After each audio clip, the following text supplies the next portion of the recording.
Engve L23 Boost. Je to, hádam, už tretia generácia veľmi populárneho bicykla od Engve, ale toto je už úplná špecialita, pretože je to prvýkrát, čo tu máme odpruženie aj na zadnej náprave. Máme tu tlačidlo Boost, ktoré je veľmi dobré, vymyslené a chcem vám o tom určite povedať v tomto videu viac.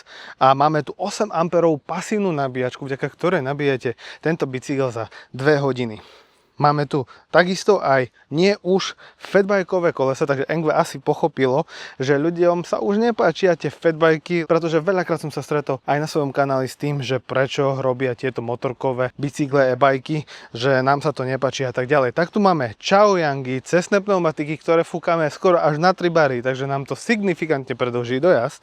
A myslím si, že toto je jeden z najlepších mestských e-bajkov, ktoré sa hodia do terénu a toto bude rozhodne populárny model, takže určite si pozrite túto recenziu, ak vás niečo takéto kompaktné mestské s dobrým výkonom, s výborným dojazdom a s kvalitnou konštrukciou zaujíma.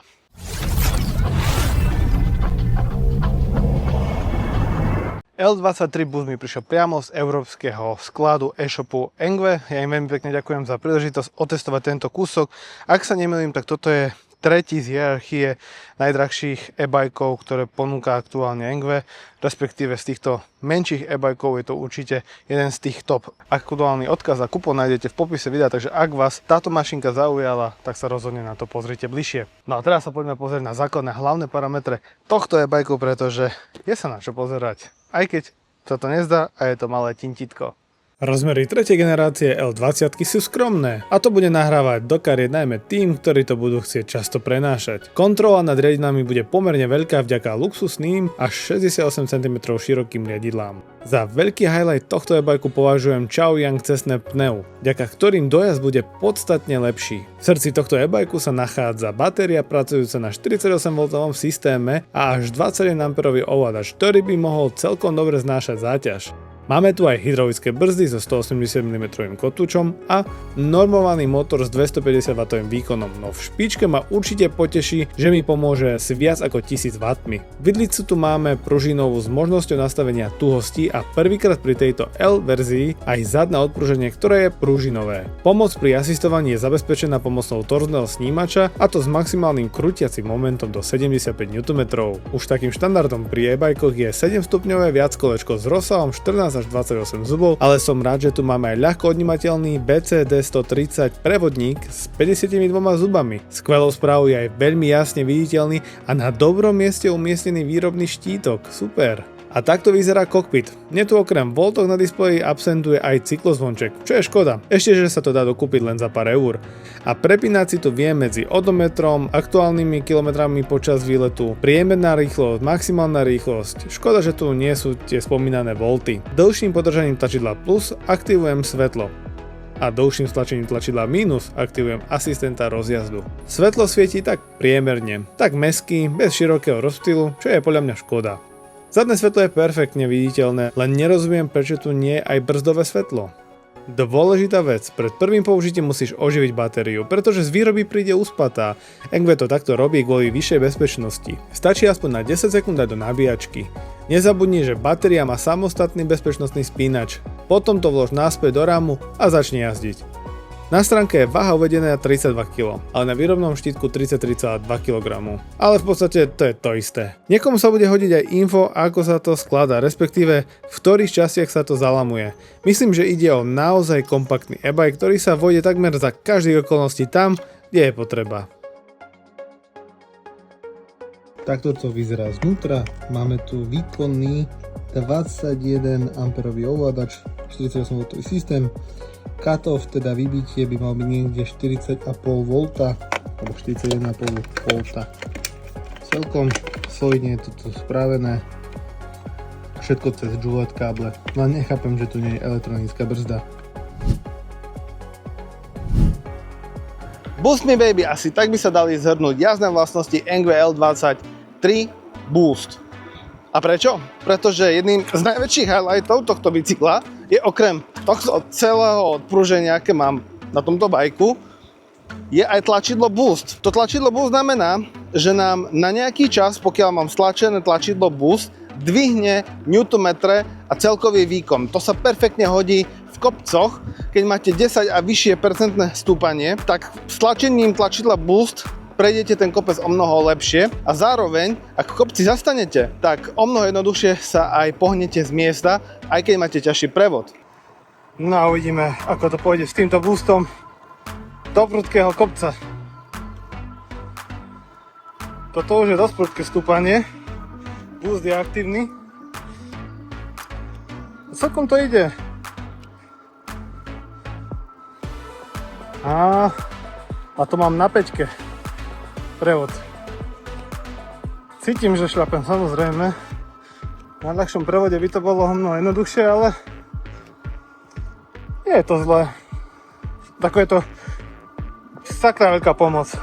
Týmto filigreanským spôsobom Engve trošku obišlo možno, že aj zákon, pretože tu máme stále 250W motor, ale ten výkon v špičke, respektíve pri stlačení tlačidla Boost, je určite vyše 1000W. A je to super vec, pretože ak stále hľadáte legálny elektrický bicykel, tak toto je perfektná možnosť, lebo ja som osobne nenašiel a hľadal som niekoľko hodín spôsob, ako tieto najnovšie verzie L23 Boost odblokovať. Jazdí sa mi na ňom veľmi dobre a bude sa aj vám a najmä tým, ktorí máte možno, že problém dvíhať kolena, pretože je tu o mnoho ľahšie nastupovanie vďaka tejto S-ovitej konštrukcii samotného bicykla. Máme tu hydraulické brzdy, ktoré brzdia veľmi dobre. Engve už dlhé roky používa tie isté typy brzd, ktoré sú v podstate no name, ale vidím to už asi na 5. 6. modeli od Engve. Jazdí sa mi dobre. Odpruženie je na moju váhu tých 108 kg celkom dobre, ale vedel by som si to predstaviť určite aj vzduchové, lebo je to také miestami tvrdšie. Predná vidlica dá sa uzamknúť, dá sa tam nastaviť sila tuhosti, respektíve kompresie, ale nečakajte, že to bude niečo extrémne. Jedným z veľkých highlightov, ktorý sa spomína pri tomto bicykli, je aj 8 A pasívna nabíjačka, o ktorej budem trošku neskôr rozprávať v pozitívach, ale ešte som takú veľkú ohromnú nabíjačku, ktorá vám nabíje bicykel za 2 hodiny nenašiel, takže toto sa bude perfektne hodiť na veľké výlety. Displej fantasticky čitateľný za akéhokoľvek počasia. Jediné, čo mi tu vadí, je, že tu máme iba dieliky, nie sú tu percentá, ktoré síce aj tak nemám rád, ale tie by mi možno lepšie pomohli, ale nie sú tu volty a to mi je ľúto. Čo sa týka samotného pedalovania, ten prevodník sa dá meniť bez toho, aby ste potrebovali meniť celé kľuky, alebo celú kľuku, čo je super. A prehadzovanie Shimano Altu 7-stupňové tiež pôsobí na mňa veľmi dobre, je to určite kvalitnejšie ako Shimano Tourney, či ktorý to je prehadzovač, to je jedno, ale viem pekne pedalovať aj pri rýchlosti na 25 km za hodinu, povedzme, ak idem z mierneho kopčeka, tak viem to aj na 30 km za hodinu rozbehnúť bez toho, aby som nejako extrémisticky musel rýchlo pedalovať ako pedalový myš. Na to, že je to skladačka, tak bicykel má pomerne široké riadidla, až 68 cm majú, za čo takisto dávam palec hore výrobcovi, lebo konečne sa necítim, ako keby som bol v nejakom tuneli, moc na úzko. To sa mi moc nepáčilo. Toto je o mnoho lepšie. Ja som inak vedel, že to bude dobrý dojazd, pretože tieto Chaoyang cestné pneumatiky sa dajú fúkať na 45 PSI a už to samo o sebe vám predĺží dojazd možno o 20 až 30% oproti bežným fatbikeovým kolesám, ktoré boli aj pri predchádzajúcich generáciách tohto e-bajku, ktoré sa fúkali iba na 1,4 baru, respektíve 20 PSI. Ja som sa rozhodol ísť po rovine a potom až do Malých Karpát k bufetu u Slivu a potom na Bielý kríž, z Bieleho kríža do Svätého Júra. Suma sumárom urobil som 68 km s mojou záťažou 118 kg, pretože mal som ešte pomerne ťažký ruksak a ostala mi jedna palička. V každom prípade 68 km s mojou záťažou, ktorú som mal, 118 kg je fantázia. Myslím si, že po rovine, keby nebolo tak teplo, by som urobil ďalších 10-15 km určite. S dojazdom som veľmi spokojný.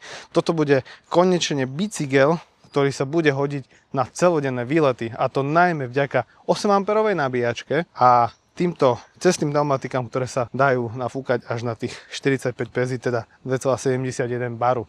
Poďme si povedať niečo o pozitívach. To najväčšou je podľa mňa dizajn, pretože toto sa bude perfektne hodiť aj pre tých, ktorí majú možno že problémy dvíhať nohy, pretože toto S-ovité zahnutie konštrukcie sa na to výnimočne hodí. Takisto bude sa to hodiť pre vysokých, ja mám 190 cm aj s teniskami a výrobca práve hovorí, že je to maximálne do 190 cm. Ja si osobne myslím, že to môže pokojne sa na to posadiť aj 2-metrový chlap alebo 2-metrová žena, dajme tomu, pretože toto sa dá ešte máličko vyššie nastaviť, Prípadne, ak by mi to stále nestačilo, môžem si tu dať riadidla s vyšším zdvihom. Ten kábel ma tu ešte pustí. Sedlovku si takisto viete kúpiť prípadne vyššiu. S tým by problém nemal byť. Musím vyzdvihnúť aj dizajn samotného e-bajku, pretože je to trošku iné ako predchádzajúce generácie. Máme tu veľmi jednoduchým spôsobom vyberateľnú batériu, ktorá sa krásne vyberie takto z vrchu. Konečne tu máme aj odpruženie vzadu, zadnej nápravy, takže tá jazda bude o niečo pohodlnejšia. Tento pružinový tlmič, ktorý je tam priamo od Engve, je aj na moju váhu trošku tuhší a vedel by som si tam predstaviť skôr vzduchový tlmič, ale myslím si, že je to aj tak výborný posun. Keď sa bavíme o tomto dizajne a o celej tejto konštrukcii, vyzdvihujem takisto aj plastové blatníky. Ja som vždy bol hejter ťažkých kovových, hliníkových alebo akých blatníkov, pretože tam hrozilo veľké nebezpečie, že ak by sa jeden z nich nejakým spôsobom urval alebo poškodil, mohli by ste si ublížiť. Plastový blatník má aj výhodu, okrem toho, že je ľahší, aj v tom, že keď prechádzate po nejakých kamienkoch, po štrku, tak to tak necinká ako po plechu. Taký detail. Máme tu nosič, ktorý poniesie až 25 kg a má tu také maličké uška, dve po každej strane, pravdepodobne na efektívnejšie zatiahnutie povedzme nejakej väčšej, objemnejšej batožiny. Čo mi príde ako dobrý detail, máme tu hydraulické brzdy, ktoré brzdia výborne, veď bicykel nejde samostatne rýchlo. 180 mm kotúče len prispievajú k lepším brzdným účinkom. Toto je veľká 8 A pasívna nabíjačka Flash Charge, vďaka ktorej nabíjanie je mega rýchle a sám som to aj otestoval. Za 30 minút som dokázal nabiť z 54% na 85%. Paradox je, že batéria ukazuje percenta len takto pri nabíjaní L20 a pri zapnutom displeji. Po nabití sa musím spoliehať iba na dieliky. Máme tu napríklad prevodník, ktorý má označenie 130 BCD a dá sa odnímať podľa toho, či potrebujete napríklad väčší prevodník pre lepšiu kadenciu. Máme tu 21 A ovládač, čo je v rámci tých L20 asi najsilnejší ovládač, ktorý je práve tu umiestnený. Paradoxne, bicykel ide iba do 25 km za hodinu a oni tu dali najsilnejší ovládač pre túto generáciu bicyklov. Zaujímavé, že? Ale urobili to podľa mňa kvôli tomu, pretože tu máme špeciálne tlačidlo Boost. A o čo ide? S tlačením tlačidla Boost si zvýšim newtonmetre, a teda krútiaci moment, ktorý sa mi perfektne hodí v kopcoch, či už stojím v kopci, mám ťažší prevod a potrebujem sa rozbehnúť, alebo pokiaľ potrebujem ťažšie stúpanie, tak s tlačením a držaním tohto tlačidla akcelerujem o mnoho lepšie, o mnoho rýchlejšie. A toto je spôsob, akým Engve trošku ošuškalo legislatívu, pretože určite vám pri stlačení tlačidla Boost vyjde výkon viac ako 1000 W. Aj keď tu máte nominál 250 W. Štítok je na fantastickom mieste, keď už sa bavíme o tej legálnosti.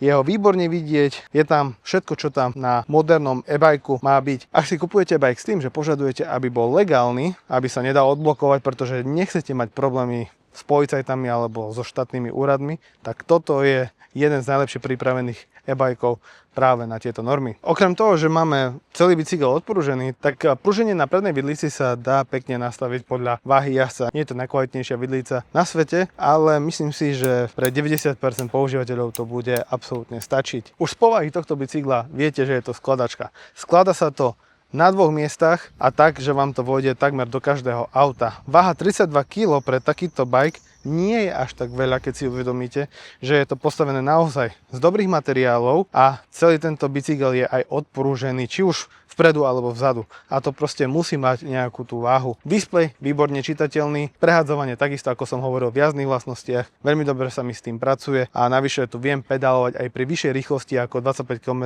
za hodinu bez toho, aby som sa cítil ako motorová myš. To, čo som k jazdným vlastnostiam ešte zabudol dopovedať, je to, ako perfektne rýchlo zabera toržný snímač. Prakticky okamžite, keď zatlačím do pedálu, cítim, že mi motor začne pomáhať. To je fantastická vec. A keď mám zapnutý boost a idem sa rozbehnúť do mierneho stúpania alebo som v miernom stúpaní, tak to perfektne cítim, ako mi začne pomáhať práve ten toržný snímač s tým boostovacím režimom. A čo negatíva? Tento e-bike toho naozaj nemá veľa, ale budem trošku ješitný. Mne trošku vadia tieto oranžové odrázky v kolesách. A radšej by som bol, aby mali kolesa také reflexné lemovanie. Je to vidieť pekne aj na iných e-bikoch, napríklad naposledy som testoval OneSport OT30 Pro, ktorý to tak krásne mal Kenda, semi-offroadové gumy, to je jedno, ale ladilo by to perfektne aj s týmto nápisom Engve a o mnoho viacej sa mi to páči a neruší to tak možno ten celkový optický dojem. Druhou vecou, displej je fantasticky čitateľný, ale nemá volty a nemá ani percenta, takže ja sa fakt musím spoliehať iba na tie dieliky a vždy si odpočítať zhruba asi koľko jeden dielik mi vystačí na koľko kilometrov. Je to také, že prečo to tam proste nedali, pretože práve vďaka voltom sa najlepšie odčítava batéria a aký má zostatok. Bicykel je určený prevažne na jazdu po cyklochodníkoch a ja tu nemám cyklozvonček. Našťastie je to otázka 1-2 eur, že si kúpite najlacnejší cyklozvonček. Na to najlepšie ľudia reagujú, pretože klasická truba, ktorá je tu, tá sa hodí skôr na cesty, nie je ani hlučná, nie je ani nejako tichá a ľudia na cyklochodníkoch skoro vôbec nereagujú. Čo je pre mňa nepochopiteľné, že tu nemáme brzdové svetlo a e-brake. To znamená, že z týchto hydraulických brzd nám tu nevedie aj elektronická brzda, tzv. E-stop, ktorý by vlastne s tlačením brzdy vypínal motor. To znamená, že ja keď pedálujem, zároveň brzdím, tak sa motor nevypína a zároveň nemáme ani brzdové svetlo. Avšak taká anomália tu je, a neviem čomu by som to pripísal, že z času na čas sa to zadné svetlo rozsvieti a zhasne, rozsvieti a zhasne. Všimol si to môj kamoš, ktorý so mnou išiel na Bielý kríž a veď tebe to svieti, veď tebe to nesvieti, veď tebe to svieti, veď tebe to nesvieti. A teraz som ja nevedel, že vlastne kvôli čomu, pretože išiel som do kopca, nebrzdil som a raz to zasvietilo, raz to prestalo svietiť. Takisto išiel som dole kopcom, nebrzdil som a raz to svietilo, raz to nesvietilo. A nevedel som, čo si mám o tom myslieť. Ale ak niekto viete, prečo to tak svieti a nesvieti, tak mi dajte vedieť do komentára. A komu by najviac sedel tento e-bike? Myslím si, že tak pre mladých, ako aj pre starých. Starým bude vyhovovať toto jednoduché nastupovanie, mladým bude vyhovovať dizajn a to, že to naozaj bude ťahať aj s ťažším jazdom do kopcov. Myslím si inak, že toto bude vyhovovať aj seniorom a hlavne, čo je tu výhodou, je 8 amperová nabíjačka, vďaka ktorej tento e-bike viete nabiť do 2 hodín, pokiaľ ho úplne vybijete, čo je fantastická vec. Je to navyše pasívna nabíjačka.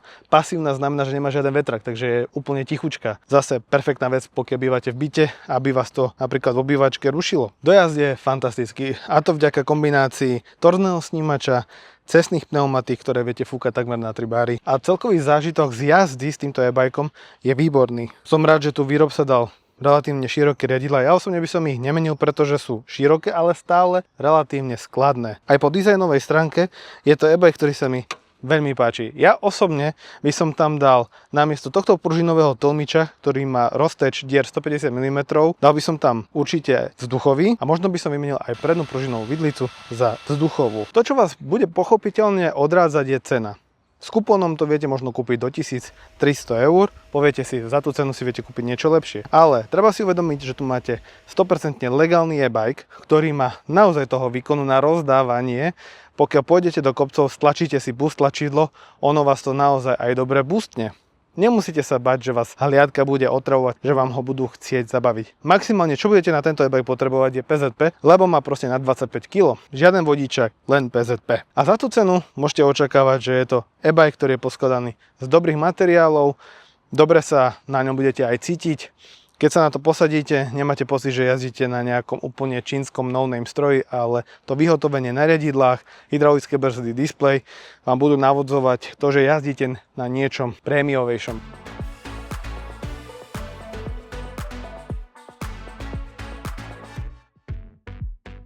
No čo to je všetko, čo som chcel povedať k recenzii na Engve L23 Boost. Tretia generácia tohto e-bajku sa podľa môjho názoru naozaj podarila, pretože aj napriek tomu, že máme v Európskej únii čoraz prísnejšie pravidlá, tak Engve sa z toho celkom solidne vymotalo a urobilo naozaj dobrý kúsok, ktorý sa aj dobre predáva.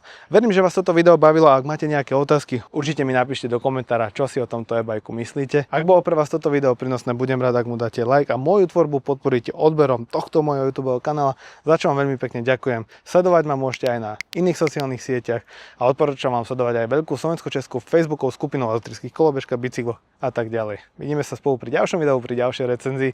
Nech už to bude čokoľvek. Majte sa krásne v tomto teple 40-kách. Čauko.